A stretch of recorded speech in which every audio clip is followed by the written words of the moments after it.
Good day, and welcome to the Black History Walking Museum. My name is Hattie McDaniel, and I am an actress, radio performer, and the first African American woman to win an Academy Award, also known as the Oscar. I was born on June 10th, 1893, in Wichita, Kansas, to my parents who used to be enslaved people. I am the youngest of 13 children. In 1900, when I was 7 years old, my family moved to Colorado, eventually settling in the city of Denver. Starting in 1908, I attended Denver East High School for 2 years before leaving for life in show business, like many of my siblings. I joined my brothers to travel with the performance group. I was a songwriter, singer, and would do comedy skits. My sister Etta and I started an all-female show. It took some time before I got my big break. I had some great gigs that didn't last long enough for me to make a good living off of. In the 1920s, I worked with Professor George Morrison's orchestra and toured with his and other vaudeville troupes for many years. I was also invited to perform on Denver's KOA radio station. Once that ended, I went back on the road, joining the vaudeville circuit and making my place as a blues singer and songwriter. When the Great Depression came on, there was little work available for vaudeville players.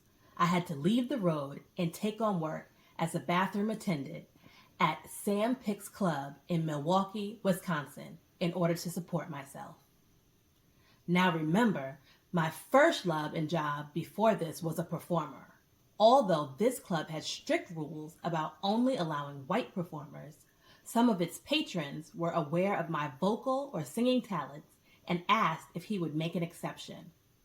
I performed at the club for more than a year before leaving and moving to Los Angeles, where my brother found me a small gig on a radio show called The Optimistic Donuts, where I was known as Hi-Hat Hattie.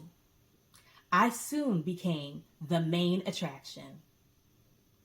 From here, I finally broke into getting roles in Hollywood movies. I did close to 40 films during the 1930s, mostly in small parts as a maid or a cook. I was looked down upon from my fellow black actors for taking on such roles, but my response was, I'd rather play or act as a maid than be one. In 1939, I played Mammy, a supporting role in Gone with the Wind. I am most recognized for this part and became the first African American to win an Academy Award for my performance as Mammy in 1940 for Best Supporting Actress. It took 50 years after I won for another Black woman to be awarded an Academy Award. Thank you all for your time today. I will be visiting your classroom, walking the halls, and giving out red Gatorgrams for your thoughtful questions.